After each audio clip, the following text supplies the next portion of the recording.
তো কেনে আছে আপোনালোক আশা কৰো সকলো ভালে আছে 13 অক্টোবৰ বুধবাৰ 2021ত বাংলাদেশৰ কুমিল্লা জিলাৰ এটা দুৰ্গা পূজা পেণ্ডেলত কি হৈছিল ইয়াৰ ওপৰত এটা বিশ্লেষণ আসলতে কুমিল্লাৰ এটা দুৰ্গা পূজা পেণ্ডেলত গণেশ মূৰ্তিৰ ভৰিৰ ওচৰত পুৰাণৰ এটা কপি দেখা পোৱাৰ কিছু ঘণ্টা পিছত অৰ্থাৎ 13 অক্টোবৰত সেই ঠাইত এটা হুলস্থুলীয়া পৰিৱেশৰ সৃষ্টি হয় বাংলাদেশৰ মুছলিম সমাজে এই ঘটনাটোক ধৰ্ম অৱমাননা কৰা বুলি কয় আৰু কিছু মুছলিম জনসাধাৰণে পেণ্ডেলত আক্ৰমণ কৰে এনে এটা ঘটনা ভাইৰেল হোৱাৰ লগে লগে বাংলাদেশৰ বিভিন্ন স্থানত পেণ্ডেল আৰু মন্দিৰবোৰত একেধৰণে আক্ৰমণৰ সূত্ৰপাত হয়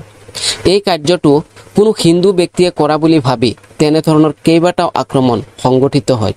এই খবৰ পোৱাৰ পিছতে বাংলাদেশৰ ধৰ্ম বিষয়ক মন্ত্ৰালয়ে এটা জৰুৰী নোটিছ জাৰি কৰে যাতে জনসাধাৰণে আইন নিজৰ হাতত তুলি নলয় এই ঘটনাটোক লৈ তাৰ পূজা উদযাপন কমিটিৰ কি মন্তব্য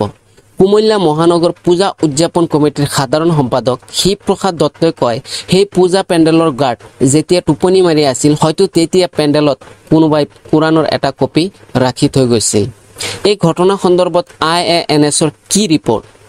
ইয়াৰ ৰিপৰ্ট অনুযায়ী স্থানীয় কৰ্মকৰ্তা গণমাধ্যমক কয় কট্টৰ ইছলামী সংগঠন জামায়াতে ইছলামৰ সদস্যসকলে মন্দিৰত ধৰ্মীয় কিতাপখন ৰাখিছিল এই প্ৰতিবেদনতেই কোৱা হয় সংগঠনৰ দুৰ্বৃত্তই মঙ্গলবাৰ অৰ্থাৎ 12 অক্টোবৰত ৰাতি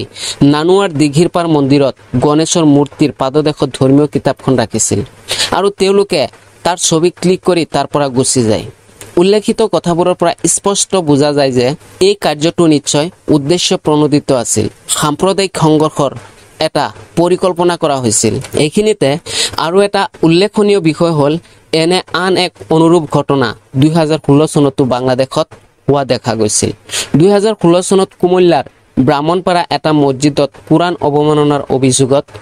বাংলাদেশৰ প্ৰশাসন বিভাগে জাহাংগীৰ আলম নামৰ এজন ব্যক্তিক গ্ৰেপ্তাৰ কৰিছিল বাট পুলিচৰ তদন্তত কাকো জড়িত থকা বুলি পোৱা নাই এই ঘটনা সন্দৰ্ভত সেই অঞ্চলৰ স্থানীয় এজন সচেতন ব্যক্তি অনলাইন এক্টিভিটিষ্ট কাজী তানিমে কি মন্তব্য কৰিলে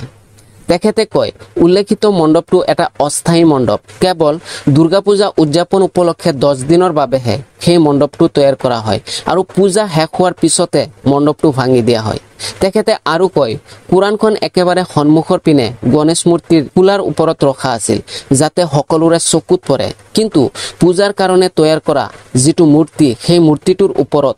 কুৰাণখন ৰখা হোৱা নাছিল মণ্ডপৰ বাহিৰ ফালে ৰাস্তাৰ কাষত দৰ্শনৰ বাবে পৃথককৈ ৰখা মূৰ্তি যিটোৰ ওচৰত যিকোনোৱে যাব পাৰিব তাৰ পাদদেশতহে কুৰাণখন ৰখা আছিল তেখেতে আৰু কয় হিন্দুসকল ইমানো বুৰ্বক নহয় যে কুৰাণখন এনেকৈ ৰাখিব ৰাতিপুৱা পূজা আৰম্ভ হোৱাৰ আগতেই সেই কুৰাণখন অঞ্চলবাসীৰ চকুত পৰে এনে কথা শুনা যায় তেতিয়ালৈকে মণ্ডপৰ পুৰোহিতজনো অহা নাছিল পুৰোহিতজন তাত উপস্থিত হোৱাৰ পিছত কুৰাণখন দেখি পুৰোহিতজনে নিজে অনুৰোধ কৰিছিল যাতে কুৰাণখন তাৰ পৰা লৈ যোৱা হয় কিন্তু অঞ্চলবাসীয়ে হেতু নকৰি প্ৰশাসনক খবৰ কৰে আৰু পূজা বন্ধ কৰি দিয়াৰ চেষ্টা কৰে প্ৰশাসনে পৰিস্থিতিটো দেখি পূজা বন্ধ ৰখাৰ আদেশ দিয়ে কিন্তু হিন্দুসকলে এনে কৰাত বাধা প্ৰদান কৰে আৰু পূজা চলাই লৈ যোৱাৰ চেষ্টা কৰে তাৰ পিছতে বাহিৰৰ পৰা লোকসকল আহি এটা হুলস্থুলীয়া পৰিৱেশৰ সৃষ্টি কৰি মণ্ডপ প্ৰতিমা ভাঙি পেলায় পুলিচে এনে পৰিস্থিতি নিয়ন্ত্ৰণলৈ অনাৰ ব্যৱস্থা কৰে এই ঘটনা সন্দৰ্ভত বাংলাদেশ চৰকাৰৰ কি পদক্ষেপ বাংলাদেশৰ হোম মিনিষ্টাৰে এই ঘটনাটোক নাশকতাৰ কাম বুলি কয় আৰু বাংলাদেশ পুলিচ বাহিনীক কঠোৰ হ'বলৈ নিৰ্দেশ দিয়ে যোৱা কেইদিনত বাংলাদেশত বিভিন্ন দুৰ্গা পূজা পেণ্ডেল আৰু মন্দিৰত আক্ৰমণৰ ঘটনা পৰিলক্ষিত হয় পৰিস্থিতি নিয়ন্ত্ৰণ কৰাৰ কাৰণে বাংলাদেশ চৰকাৰে আধা সামৰিক বাহিনী প্ৰেৰণ কৰে বৃহস্পতিবাৰ অৰ্থাৎ 14 অক্টোবৰত পুলিচে ফায়াজউদ্দিন নামৰ এজন স্থানীয় ব্যক্তিক আটক কৰে কাৰণ তেওঁই প্ৰথম ব্যক্তি যিয়ে সামাজিক যোগাযোগ মাধ্যমত ছবি আপলোড কৰিছিল ইপিনে ঢাকা ট্ৰিবিউনৰ এটা প্ৰতিবেদনত পুলিচৰ ঊৰ্ধ্বতম কৰ্মকৰ্তা আনোৱাৰ হুছেইনে কয় ই এটা উত্তেজনা অৰ্থাৎ সাম্প্ৰদায়িক সংঘৰ্ষ সৃষ্টিৰ কাৰণে কৰা এটা কাম বাংলাদেশৰ তেনে এটা ঘটনা পৰিলক্ষিত হোৱাৰ পিছত অসম তথা ভাৰতত তাৰ কি প্ৰভাৱ পৰে সেই ঘটনা সন্দৰ্ভত অসম তথা ভাৰতৰ বিভিন্ন ঠাইত গণতান্ত্ৰিক আন্দোলন গঢ়ি তোলা পৰিলক্ষিত হয় আৰু এনে কাৰ্যক আমি সকলো দেশবাসীয়ে সহায় সহযোগ কৰিব লাগে সাপোৰ্ট কৰিব লাগে কাৰণ তাত অপৰাধী দুজন বা 10 জনো হ'ব পাৰে কিন্তু সকলো হিন্দু সমাজ নহয় আৰু মণ্ডপ তথা মন্দিৰ ভাঙি দিয়া কাৰ্যটো নিশ্চয় গৰিহণাৰ যোগ্য। কিন্তু যোৱা কেইদিনত একাংশই সামাজিক মাধ্যমত বিভিন্ন আক্ৰোশমূলক উচতনিমূলক পোষ্ট কৰি অসম তথা ভাৰতৰ মুছলিম সমাজক তুচ্ছ তাচ্ছল্য বা কটাক্ষ কৰি লয়, বদনাম কৰাৰ চেষ্টা কৰে। হয়তো অসমতো তেনে এক সাম্প্ৰদায়িক সংঘৰ্ষৰ সূত্ৰপাত কৰিবলৈ একাংশই চেষ্টা চলাইছে। উদাহৰণস্বৰূপে চিৰাং জিলাৰ লক্ষ্মী মন্দিৰত ৰখা গোমাংস। এজন হিন্দু যুৱক নাম বিশ্বজিৎ ৰায় ওৰফে কাছু, তেওঁ এই কাৰ্যটো কৰে, যিটো তাৰে এজনী স্থানীয় হিন্দু মহিলাই ঘটনাটো প্ৰত্যক্ষ কৰে। সেই দুষ্কৃতিকাৰীজনক স্থানীয় মহিলাজনে নেদেখিলে হয়তো অসমতো তেনে এক সাম্প্ৰদায়িক সংঘৰ্ষৰ সৃষ্টি হ'লেহেঁতেন।